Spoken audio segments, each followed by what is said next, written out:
No todos los músculos son iguales. Hay músculos que son de contracción lenta y músculos de contracción rápida. Ejemplo,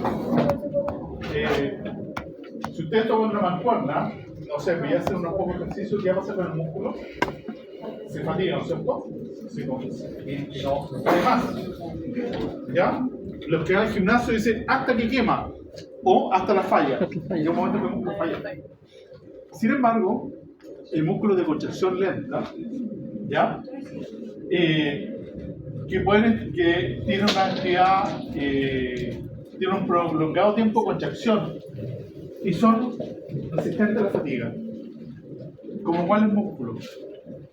Por ejemplo, los músculos del posicionamiento, ¿ya? Los músculos de la columna, por ejemplo, los que les permiten a ustedes estar sentados, han estado todo el rato contraídos, todo el rato.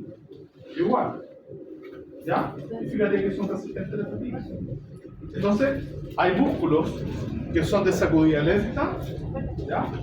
Y músculos de sacudida contracción rápida, ¿ya?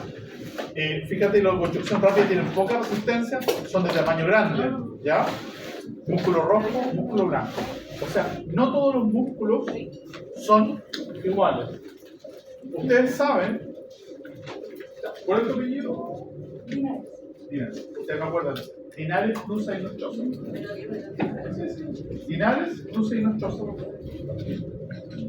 Ustedes saben que a los deportistas, o antes o ahora, les toman biopsia de los músculos para saber qué tipo de fibra que tienen. Y si son fondistas o son de garras cortas, ¿saben eso, no? No. Sí. ¿Voy a hacer una consulta? Sí, todos los músculos involuntarios son resistentes a la fatiga. ¿Perdón? Todos los músculos involuntarios son resistentes a la fatiga. No involuntarios. Todos los músculos que nosotros estamos hablando hasta ahora son músculos voluntarios. Es musculatura esquelética. Todo lo que hemos hablado. ¿Y eso sería resistente a la fatiga? No. Hay músculos, de hecho los músculos esqueléticos que son voluntarios, hay músculos que son de acción rápida, como los brazos y las piernas, que se fatigan. Pero hay músculos que son como dice ahí, de sacudida lenta, como los músculos de la posición, del posicionamiento, los músculos de la espalda, súper resistentes a la fatiga. ¿Cachai? Estamos todo el día con la espalda contraída, usted está sentado. O si no pueden hacer eso, estarían tirados de espalda. ¿Me entiendes? Cuando uno camina, ¿quién te mantiene el tronco recto? Son músculos de sacudida lenta, que son músculos resistentes a la fatiga. ¿Ya? O si no te imagináis, caminaría y no sé que voy al centro a dar una vuelta, pero alcanzo a llegar hasta O'Higgins nomás porque ahí me fatigo. No, mueve la espalda, los músculos. Eso no es algo que tú tengas una enfermedad, ¿no es cierto? O sea, un adulto mayor. Queda claro que no todos los músculos son iguales. El músculo cardíaco lo voy a dejar para después. Es que voy a necesitar mucho para explicarle de la forma que se lo tengo que explicar. Músculo liso rápido. El músculo liso, es el músculo visceral. Todos los músculos que están dentro de las cavidades torácicas y abdominales, músculo visceral, involuntario. ¿Ya? ¿Qué es lo que están formando este músculo liso? Forman las vísceras. ¿Cuáles vísceras conocen ustedes? Hígado, riñones, páncreas, vaso, intestino delgado, intestino grueso. Todo eso está formado por músculo liso.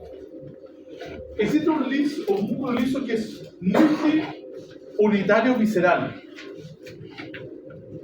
¿Ya? O sea, fíjate que forman como verdaderos conjuntos, unidades, pero son varios. Y están unidos por gap junctions o uniones estrechas. ¿Ven esos cositos que están ahí?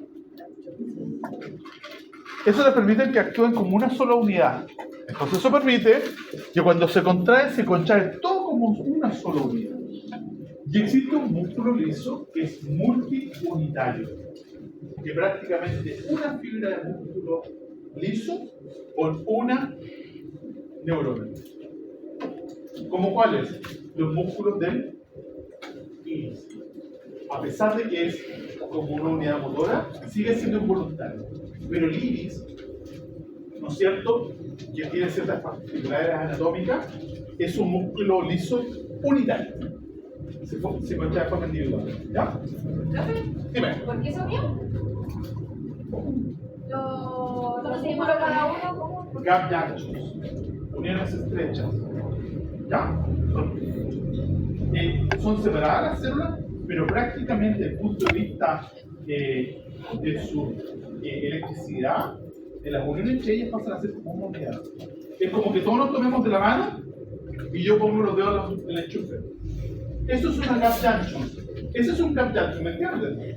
Si nosotros nos tomamos y yo pongo el dedo en el enchufe, va la corriente a mí y nos va la corriente a todos. Entonces, ¿qué permite eso? Que cuando una célula se despolariza todo. Es una unión estrecha. ¿Ya? No están aisladas por la membrana celular. Y eso permite que se contraiga al unísono.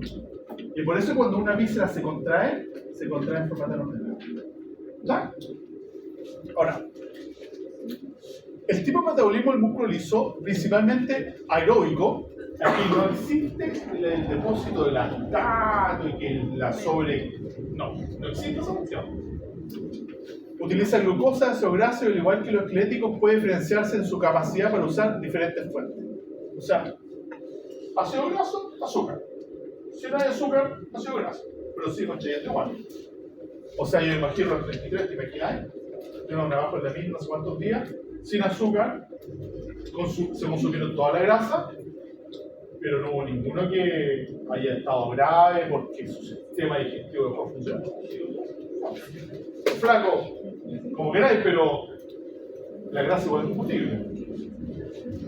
Tiene menos reserva de fosfocreatina, ¿ya? Y es resistente a la fatiga, ¿ya? Son más pequeños y cortos que los miocitos. No hay túbulos transversos como los que vimos antes, ¿no es cierto? Que se meten, no hay túbulos transversos. ¿Por qué? Porque hay gap anchos, hay una estrecha, no necesita eso. Retículo sarcoplásmico poco desarrollado, por lo tanto, como tiene poco retículo sarcoplásmico, almacenan poco calcio. No tiene sacos de calcio ancho. Entonces depende del calcio de afuera. La unidad contráctil la tiene la miocina, pero no tiene una distribución regular, ¿cachai? Por eso que de repente, por ejemplo, tú puedes tener contracciones peristálticas en un tubo, ¿entiendes? Una víscera hueca se contrae así. Y es por la distribución que tienen las unidades contráctiles de actina y miocina. Puede optar como un sencillo, ya lo expliqué. Y existe un músculo liso multiunitario que también ya lo expliqué, ¿cierto? Y eso es todo lo del músculo liso. ¡Qué maravilla! Dime. Sitio era que usted tomara el examen, ¿cierto? Sincito es que actúa como una sola unidad. Es una unidad. ¿Ya? Hay varias partes del organismo que necesitan actuar así, por un tema de coordinación. ¿Ya? Como el iris. No, el iris no. El iris es multiunitario. Hay cada célula actúa de forma independiente. Ok. Vamos a hablar del dolor ahora. ¿Qué es el dolor? Es la respuesta fisiológica de un estímulo. Es como la respuesta fisiológica de un estímulo doloroso, por decirlo de alguna manera. No, una respuesta a un estímulo doloroso no. Es una respuesta a un estímulo potencialmente dañino. El dolor es una respuesta evolutiva de los animales frente a posibles injurias. Yo me imagino que los animales que no sienten dolor se murieron, porque el dolor te avisa, ¿no es cierto? Si tú tenías apendicitis, ¿alguien lo ha operado apendicitis o no? Duele terrible. Entonces tú dices, oye, pues vamos a la clínica, me está avisando. Si hay algo que te está quemando, duele. ¿Ya? Entonces el dolor avisa. Entonces el dolor se define como una experiencia sensorial, porque el dolor, chiquillos, se siente acá. El dolor es de acá. Si tú te vas a dar un martillazo en un dedo, ¿ya? Tú sientes acá el dolor, pero en realidad es tu cerebro. Es tu cerebro. Es ahí donde está el dolor. Si tú no tuvieras tu cerebro, tú no sabes dónde te duele. Ahí le voy a explicar. ¿Ya? Pero una emoción no placentera, a no ser que haya alguno, ¿cómo se llama esto que le gusta el dolor? Claro, ¿no es cierto? Pero estamos hablando de la normalidad.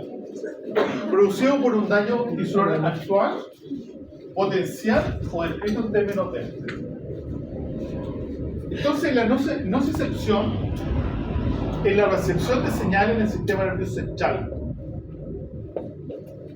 Pero ¿cómo sabe el organismo que le duele? Porque hay activación de receptores. Hay receptores del dolor que se activan y viajan hacia el sistema nervioso central, ¿no es cierto? Y los cuales se estimulan por un potencial daño tisular. ¿Dónde se encuentran estos receptores? En la piel, en la víscera, meninge, músculos sanguíneos, en los huesos, en el periósteo, ¿ya? En distintos lados. El dolor viene del latín nocere, que significa dañar, y básicamente se produce solo cuando un estímulo alcanza una magnitud. O sea, yo puedo poner mi mano en agua caliente. ¿Se han metido alguna vez en una piscina de agua caliente que esté tan caliente que te duele? Bueno, eso es simplemente porque este estímulo alcanzó cierta magnitud que ya no es calor, es dolor. Y básicamente el estímulo te está protegiendo que no te quemes, que no tengas un daño, o si no te vayas a quemar y vayas a tener una lesión, ¿cierto? Básicamente en el dolor hay un proceso de transducción, hay una señal que no es neurológica, puede ser química, física, mecánica, que se traduce en una señal sensorial. Se pasa a traducir en un impulso nervioso, porque cuando tú te metes en esa piscina de agua caliente, es agua caliente, ¿no es cierto? Es una cuestión física, calor. Pero fíjate cómo eso se traduce finalmente en un impulso nervioso, cómo este receptor se activa, se traduce. En segundo lugar, se transmite. Porque este receptor, tú te quemaste la pierna cuando dijiste, voy a ver si está muy caliente, te quemaste. Pero el dolor lo sentiste acá. O sea, tú sientes que es la pierna, pero sabes que es tu cerebro. Entonces, de alguna forma, el dolor, ese calor, se transmite hacia tu cerebro. Y esto es importante. Porque si yo tengo un perro atropellado, le pegó un auto, el perro no camina, yo tomo una pinza hemostática y le comprimo el periósteo del hueso. Eso se llama dolor profundo. El perro tiene que hacer un reflejo de retirada, tiene que sacar la pata. ¿Qué pasa si el perro no retira la pata? ¿Podría indicar daño neurológico? Sí. Bueno, igual- Transmisión del dolor. En alguna parte, puede ser a la columna, lo más probable es que tenga una fractura en la médula espinal, la vía de transmisión del dolor está dañada. Todavía no he examinado el perro, pero yo ya sé que hay probablemente una lesión en la columna. El dolor se transmite, ¿ya? Segundo lugar, el dolor se modula. ¿Han escuchado del sana sana, potito de rana? Si a ustedes les duele el abdomen y se frotan con la mano, la piel, ¿alivia? Sí, porque activa otros receptores que le ayudan a disminuir. Entonces el dolor sí se modula. Sí se modula. Y finalmente el dolor se percibe. El dolor se percibe. Porque hay culturas como las orientales que son súper aguantadas para el dolor, culturalmente. ¿Por qué hay razas de perros que son terriblemente largos y otras que no? ¿No? Bueno, para factores genéticos también. Pero finalmente hay una percepción del dolor, ¿no es cierto? Hay gente que con dolor se desmaya, vomita. Sí. Hay gente que va al dentista y antes que le hagan nada, ya les duele. Antes que le pregunten el nombre, ya tienen que ponerle anestesia al tiro. ¿Ya? Entonces también hay una cuestión de percepción del dolor. Esas son todas las dimensiones del dolor. Ahora, los nociceptores son o se van a activar por, ¿no es cierto?, estímulos nocivos y van a activar distintos tipos de terminales nociceptivos cuyos somas, ¿sabes lo que es un soma? Es el cuerpo de la neurona. Fíjate que está en el asta dorsal de la médula espinal y tiene una extensión, ¿no es cierto?, que está en la periférica. Hay nociceptores térmicos, hay nociceptores mecánicos y hay nociceptores polimodales. ¿Ya?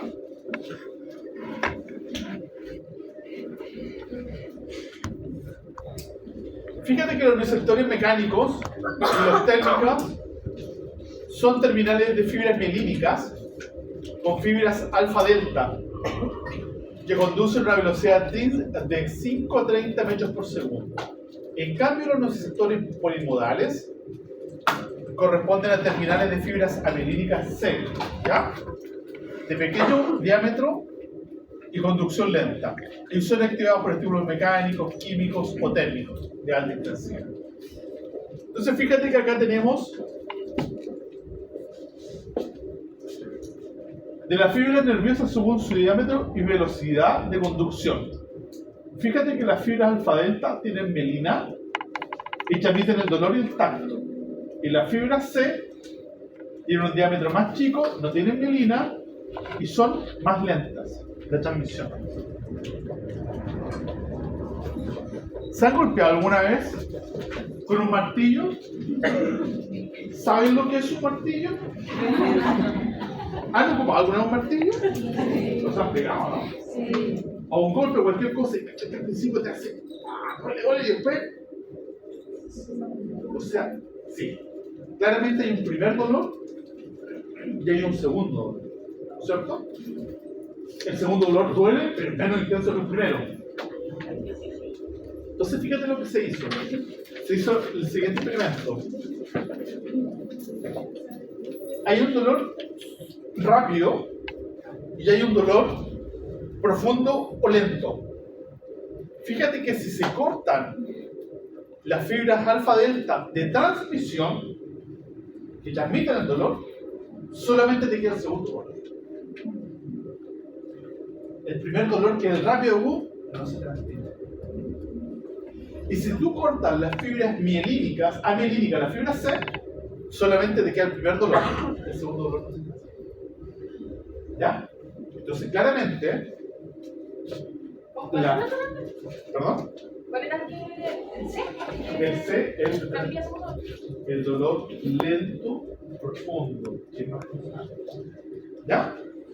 Entonces, definitivamente queda demostrado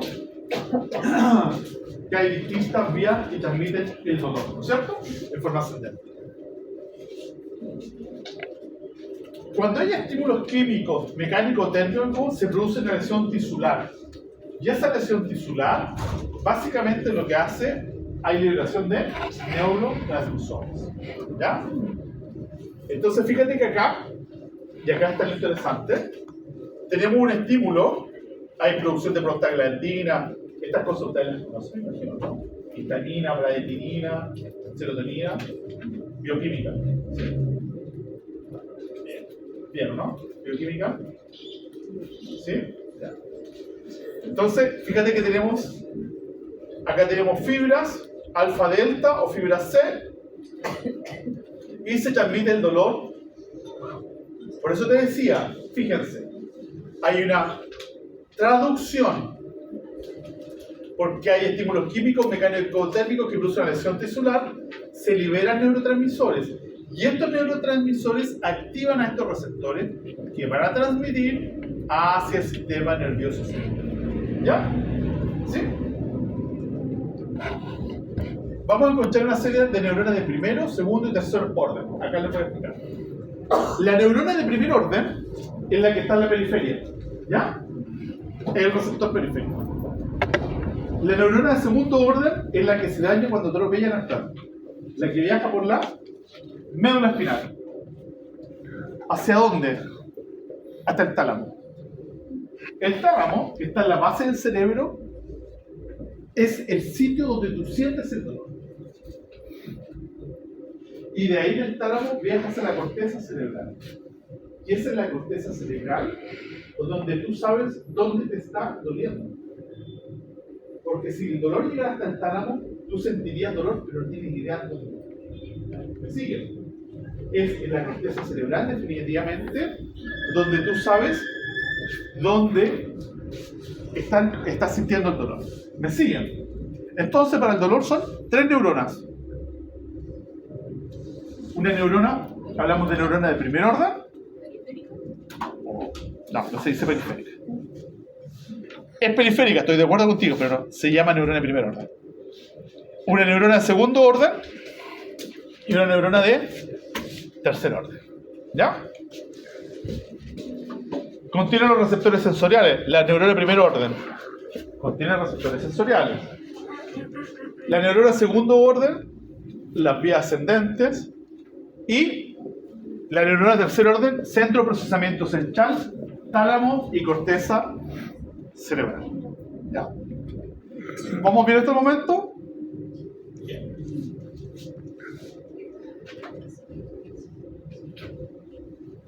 Bueno.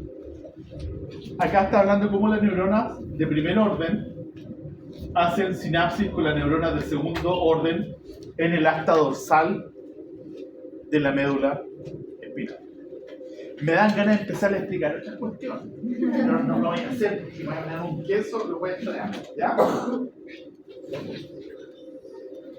Ustedes han visto que hay veces que si ustedes pinchan algo, lo tiran a la mano, es un arco reflejo, ¿no es cierto? No dicen, oh, me estoy quemando, voy a tirar la mano, sino que lo hacen por automático. Eso se llama arco. Estos son los componentes de un arco reflejo frente al dolor. Tú tienes un receptor neuronal, tienes una neurona ascendente que hace sinapsis en una alfa motoneurona, ¿ya? Aquí hay una sinapsis, y esta interneurona, contacta con una alfa motoneurona, ¿ya? Que va a producir el movimiento de retirada.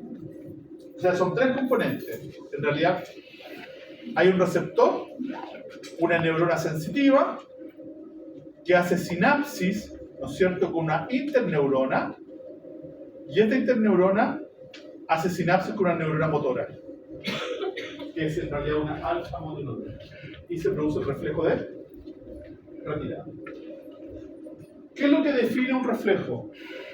Que actúa de forma automática, sin conciencia. Yo no necesito conciencia, yo no pienso. ¿Ya? No actúa el cerebro, porque es un acto, reflejo, que es la reacción más primitiva y básica del sistema nervioso central. Lo tienen hasta los caracoles, los insectos. ¿Ya? ¿Cuáles son las vías ascendentes hacia el cerebro? O sea, el dolor. Vamos a tener una vía espinotalámica lateral que transmite el dolor agudo, rápido y bien localizado. Básicamente, fibras alfa-delta, mielinizadas, conducción rápida, ¿ya?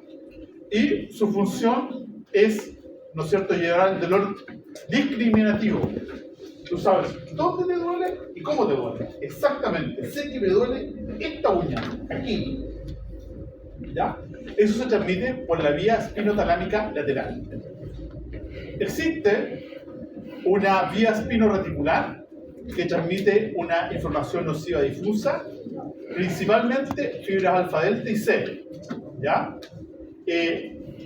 Función respuesta autonómica y de alerta, activa el sistema nervioso simpático. Es para estos dolores que son más difusos, principalmente dolor visceral. Porque a ti te puede doler el abdomen. Yo sé perfectamente, o más o menos mi anatomía, Yo no sé si lo que me duele es la apéndice, en el colon, si es un riñón. Estoy el médico, no sé si es igual la guata y te va a hacer 50.000 exámenes, ¿cierto? O si no, sería como ir a decir, ¿sabes que me duele aquí? Eso viaja por la vía espiroradicular. ¿Ya? Y hay una tercera vía, que hay una vía ascendente. Esta vía ascendente son neuronas de proyección en la lámina 1, 5 y 10 de la médula espinal. Eso es anatomía, tienen que saberlo. Y el destino de la sustancia gris periacueductal, ¿ya? Del mesencéfalo. ¿Saben lo que es el acueducto de Sylvius? En el cerebro hay 4 ventrículos. ¿Se acuerdan de eso, no? Hay 2 ventrículos laterales, que son espacios ricos líquidos cefalorraquídeos. Hay un tercer ventrículo y un cuarto ventrículo que está bajo el cerebro prácticamente. Y hay un acueducto que se llama el acueducto mesencefálico, que antiguamente se llamaba el acueducto de Sylvius. Pero en la anatomía ya no se ocupan los epónimos, los nombres. La trompa Eustaquio se llama ahora cognitiva. ¿Ya? La válvula mitral se llama aurículo ventricular izquierdo. ¿Ya? Entonces, el acueducto de Sylvius ahora se llama acueducto mesencefálico. Bueno, rodeando este acueducto mesencefálico, cuando esa zona es activada, genera vías descendentes. ¿Ya? Y esta vía descendente libera principalmente sustancias que se van a llamar encefalina, que produce una modulación del dolor.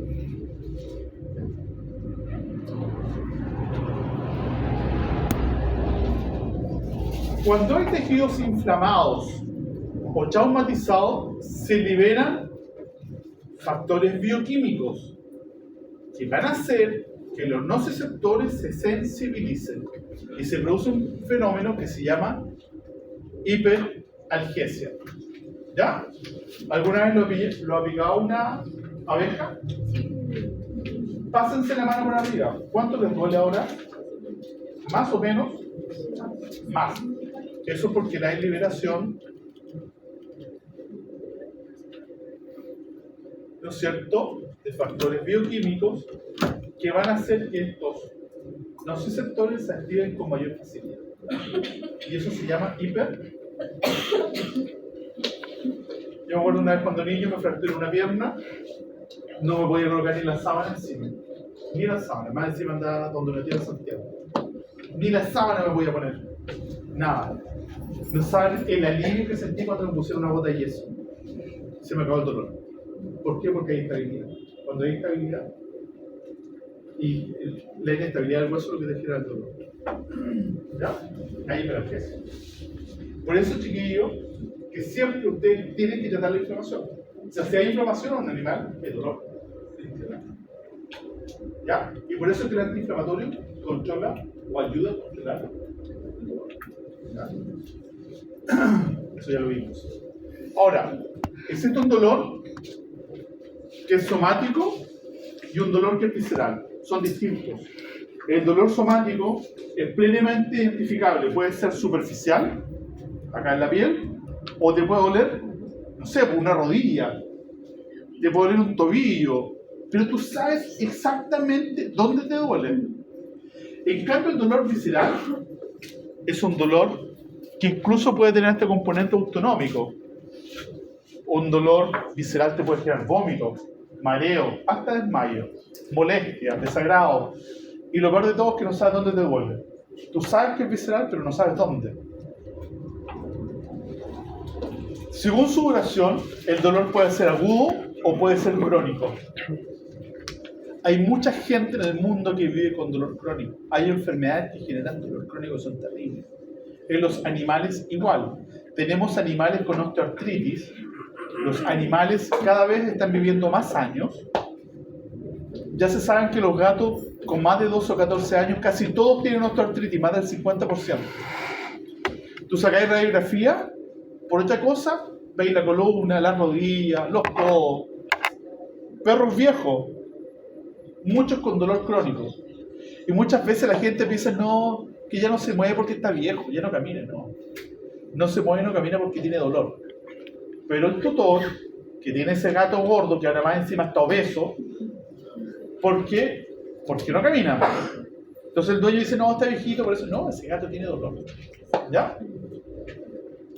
El dolor tiene distintas magnitudes, y eso es importante que ustedes lo sepan. No es lo mismo un dolor por una esterilización que un dolor por una amputación, o el dolor por una fractura en la columna, o por una laminectomía en la columna vertebral. Son distintos dolores. ¿Ya? La localización, ¿dónde y cómo? Acá, al que ser buen médico, ustedes tienen que aprender a hacer un buen examen clínico e identificar dónde hay dolor y las señales de dolor. Los animales tienen signos que a ustedes le hacen, ¿no es cierto?, decir que hay dolor y dónde y cuándo. Y esto es súper importante. Animales con dolor tienen mayor probabilidad de mortalidad, extienden los días de hospitalización, se demoran más en recuperarse. Muy importante conocer bien el dolor y tratarlo. Y bueno, tiene un valor afectivo, a nadie le gusta estar con dolor. Los animales se ponen mañosos. El perro que no mordió nunca, tú lo fuiste a tocar y el perro te mordió. Entonces tú te dices, doctor, es que sí, es que me mordió la boca, doctor. Está con dolor y usted la fue a tocar. ¿Ya?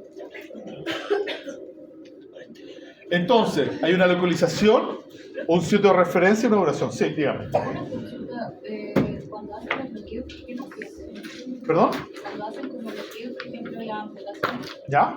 ¿por qué no sienten? ¿En qué interfieren para evitar que haya como ese estímulo? Ya. Te voy a tener que dar una respuesta. Mira, cuando tú tienes un receptor periférico del dolor, tú normalmente trabajas con anestésicos locales. Y esos anestésicos locales bloquean los canales de sodio voltaje dependiente. ¿Cacha lo que te estoy diciendo? Muchos de ellos, y lo vamos a ver en la próxima clase, bloquean canales de sodio que se estimulan por distintas situaciones. Tú al bloquearlos, los deja inactivos. No hay señal. La transmisión del dolor se acabó. Pero ahí, mientras dura el anestesia. Después que se va, Bueno, se va. Yo muchas veces pongo bloqueo, pero en la columna, epidurales, después que terminó de operar. para que sea Para que tenga 6-8 horas de súper buen operado. ¿Ya?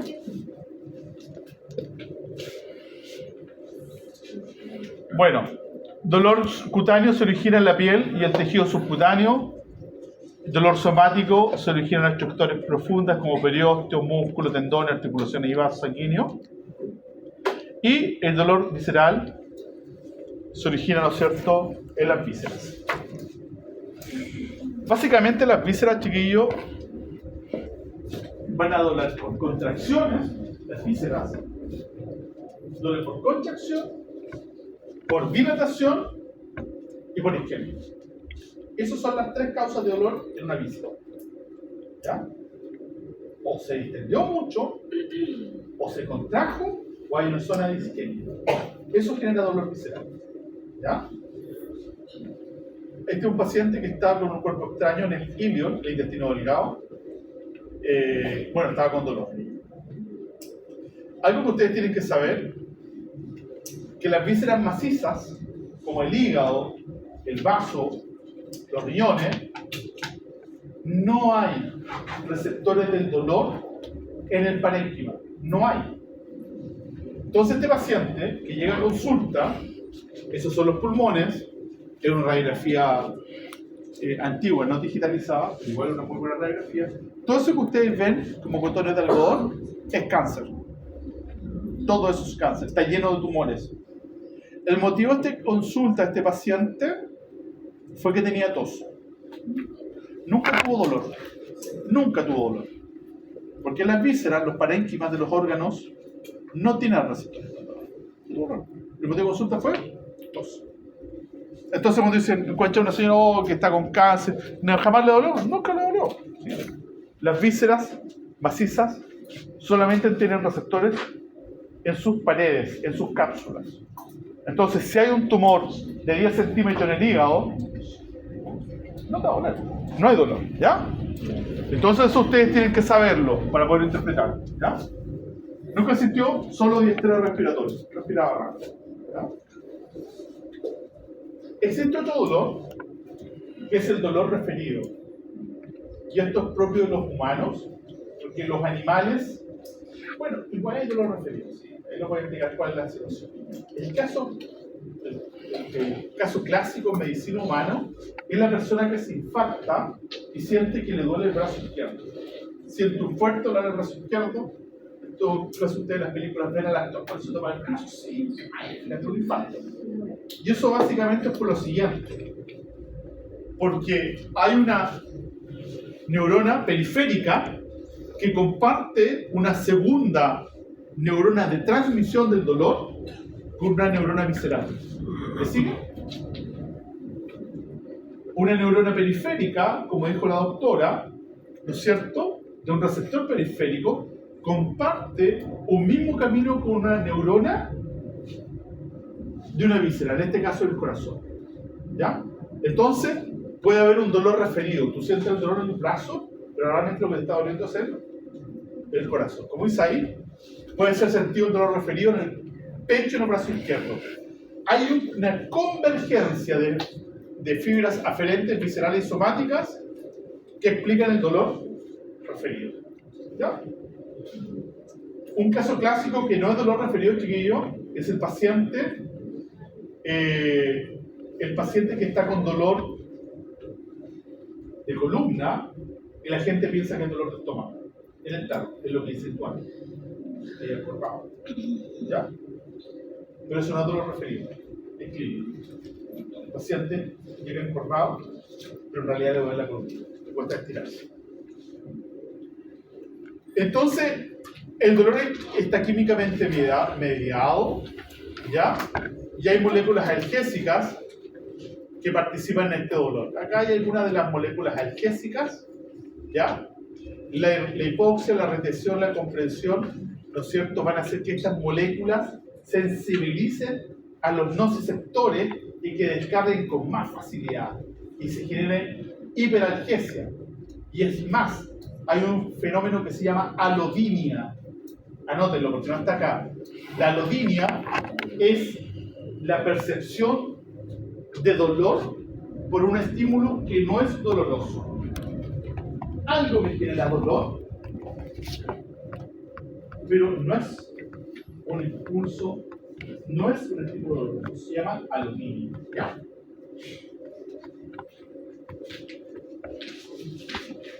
Fíjate que acá hay una lista de sustancias que activan o sensibilizan a los nociceptores. Y un ejemplo que les voy a dar es el potasio.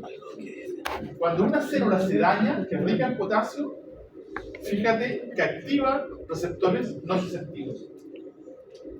O sea, cuando hay muerte celular, siempre hay dolor. Porque cuando una célula se revienta, libera potasio. Entonces, cuando tú tienes isquemia y se produce necrosis, siempre hay dolor. ¿Ya? Donde sea, pero hay dolor. Estos tienes que manejarlos, ¿ah? Los más importantes por lo menos.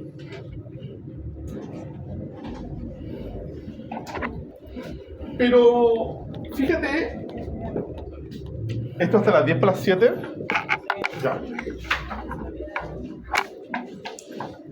Hemos pasado el dolor, ¿no es cierto? Pero,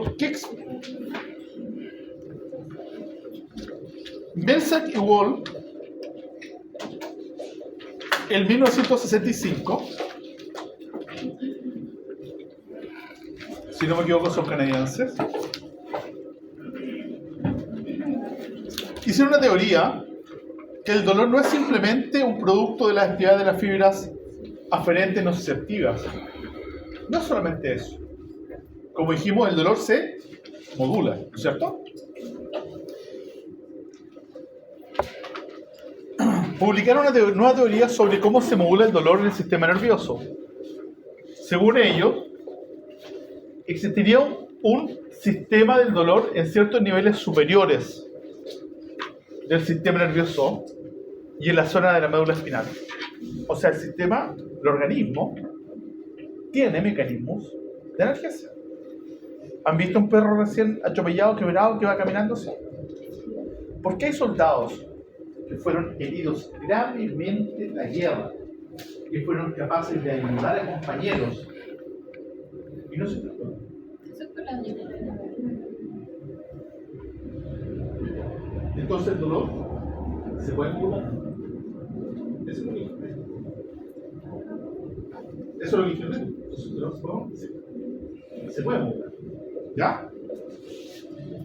Entonces ellos dijeron que existirían ciertos niveles superiores del sistema nervioso en la zona de la médula espinal que se ubica a todo lo largo de la columna, que actuaría como una compuerta. O sea, la médula espinal no solamente transmite, sino que también es una compuerta hacia el dolor. Y esta es la teoría de ellos. Dicen que habría una neurona inhibitoria, ¿ya?, que estaría inhibiendo la activación intensa del dolor. Entonces, el dolor sería el resultado en que fibras aferentes nociceptivas, acá, y no nociceptivas. Fíjate que cuando se activa esta fibra nociceptiva, que es una fibra alfa-beta, voy a explicar el sana potito de rana, y estimula una fibra alfa-beta. Esta fibra alfa-beta estimula una neurona, una interneurona inhibitoria. Y de esta forma inhibe la proyección de esta neurona del dolor. Por lo tanto, la señal que se genera acá va a disminuir. O sea, lo que está diciendo eso, que hay neuronas, ¿no es cierto?, que estimularían neuronas inhibitorias. Y de esta forma se modularía la proyección del dolor que viaja por la médula espinal. Eso dijeron ellos. Y además de eso, el encéfalo, ¿qué es el encéfalo? ¿Qué es lo que es el encéfalo, chiquillos? El encéfalo es todo lo que está dentro del cráneo. Cerebro, cerebelo urraquídeo. Eso es el encéfalo. Bueno, el encéfalo puede suprimir la entrada de impulso doloroso mediante la activación de un sistema de control descendente. Está formado por 3 elementos: la sustancia gris perisilviana, áreas periventriculares, o que rodean el acueducto mesencefálico, área periventricular del mesencéfalo y algunos sectores del tercer y cuarto ventrículo. Ellos, cuando están activados, inhiben las neuronas de proyección nociceptiva, las que suben. ¿Cómo? Bajan, y a este nivel, la neurona que va subiendo van a liberar encefalinas y serotonina, que básicamente lo que va a hacer que el potencial de acción que va subiendo hacia arriba disminuya su magnitud. ¿Me siguen? Entonces, la cantidad de dolor que sube es mucho menor. ¿Ya? Eso es lo que explica la teoría de la compuerta del dolor. Sin embargo, esta teoría no podría explicar el dolor de los miembros fantasmas. ¿Saben? Le expliqué ya lo que es el dolor de miembros fantasmas. Esto está claramente descrito en la Guerra Civil Norteamericana, ¿ya? Cuando hubo mucha gente amputada, y la gente amputada el otro día se quería levantar, porque sentían que tenían la pierna o el brazo amputado, y les dolía. Entonces esta teoría no es capaz de explicar el dolor del miembro fantasma, porque la gente no tiene el brazo, está amputado, pero les duele, y les duele fuerte. Entonces,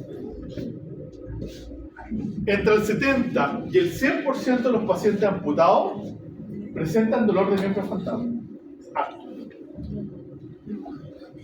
Junto con la amputación o después. Intensidad variable, grado de realismo. Hay gente que está escrito que sentían que tenían la pierna en la espalda, otros que sienten todavía que tienen la pierna que les pica, etc. ¿Esto es un fenómeno generado del muñón del nervio? ¿O se genera en el sistema nervioso central? ¿O es el muñón, lo que me decía la doctora? Sería dolor al muñón. Canales de sodio activados por voltaje que producen hiperexcitabilidad del neuroma. Por eso que hay que actuar los anestésicos locales. Podría ser la estimulación sobre el muñón, a lo mejor que se pasa a guiar el muñón y eso hace que sientan el dolor en la pierna que ya no está. Bueno, entonces el dolor de miembro fantasma debería, en el muñón debería disminuir el dolor. Se hicieron neurotomías sobre la amputación, o sea, el paciente amputado se buscó el nervio y se cortó más arriba. Seguía el dolor. Se cortaron, se hizo cirugía, se abrió la columna, se buscaba la vía y se cortaba ahí. Y el dolor de miembro fantasma persistía. ¿Ya? Entonces, ninguna de estas técnicas, todo lo que se hizo, anestésicos locales, todo, nada logró disminuir el dolor del miembro fantasma.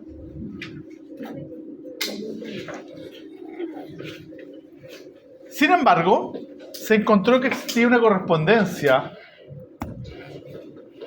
entre las sensaciones que producían el dolor y la zona del miembro fantasma, donde el paciente percibía esta sensación, y está basado en los mapas corticales.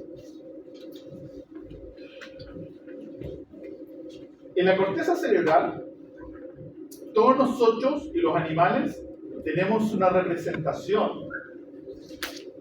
de nuestro cuerpo, de la parte somática, principalmente, más que la visceral. Las zonas que están más representadas es porque tienen mayor cantidad de actividad neuronal. Fíjate los labios, súper sensibles, la lengua, la mano, fíjate el pulgar, la mano que es importante, la actividad que tiene. Entonces, esta gente empezó a ver que había una cierta correspondencia entre el dolor del miembro fantasma y la corteza somatosensorial o el homúnculo cerebral también.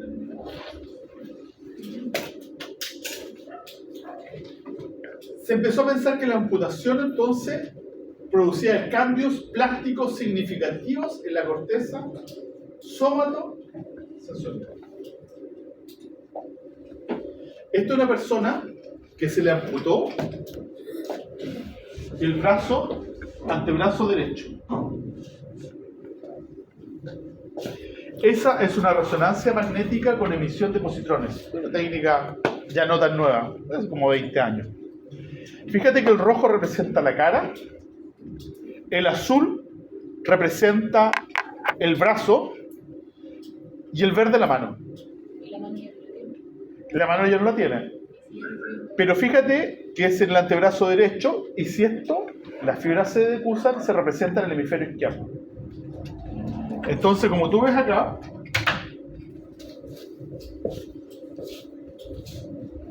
tiene, ¿no es cierto?, la mano y el antebrazo izquierdo, pero el derecho no está representado.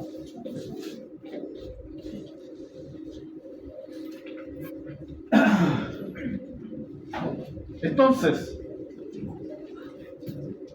lo que se vio en esta persona, que es un caso real, es una publicación, cuando a esta persona le tocaban esta parte de la cara, sentía el pulgar.